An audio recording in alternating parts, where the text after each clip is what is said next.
Sous la présidence de Brice Clotaire Oligui Nguema, le gouvernement gabonais a annoncé le 28 octobre 2025 que tout investisseur réalisant un apport d'au moins 10 milliards de francs CFA se verra octroyer une carte de résident permanent valable 10 ans. Cette mesure a été adoptée lors du Conseil des ministres du 23 octobre 2025. Et cette décision marque une étape dans la stratégie nationale de relance économique et de diversification des sources de croissance. Selon les chiffres de 2024, l'économie gabonaise était principalement basée sur les matières premières, notamment le pétrole, le bois et les minerais, avec environ 50,9% du produit intérieur brut, tandis que l'agriculture ne représentait qu'environ 6% du produit intérieur brut. 97% des exportations étaient des revenus provenant des produits de base, exposant le pays aux fluctuations des marchés internationaux.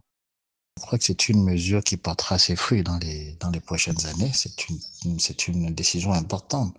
Et là, comme je dis, ça rassure les investisseurs. Nous voulons accroître l'investissement direct à l'étranger.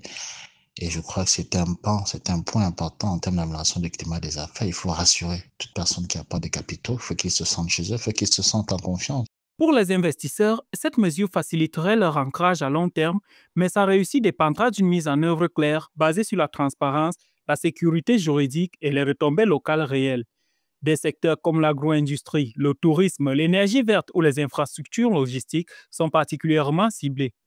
Le Gabon dispose déjà de zones économiques spéciales, comme la zone économique à régime privilégié d'un COC. C'est une mesure qui a déjà fait ses preuves dans plusieurs pays à l'échelle mondiale.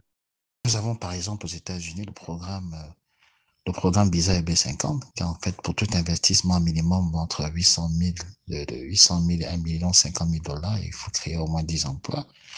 Vous avez les Golden Visa, par exemple, aux Émirats Arabes Unis, qui est destiné aux investisseurs, aux entrepreneurs, aux talents. C'est un visa permanent, donc de longue durée, de 5 à 10 ans. C'est un visa de résidence autant pour moi de longue durée, de 5 à 10 ans. Donc, l'objectif, effectivement, est d'attirer des investissements directs à l'étranger. Nous avons également en France le passeport talent, qui est destiné à tout investissement minimum de 300 000 euros autant pour moi. Donc, pour vous dire effectivement que l'objectif de ce type de décision est d'attirer l'investissement direct à l'étranger. Dans un espace économique compétitif, la stratégie du Gabon pourrait créer un effet d'entraînement positif.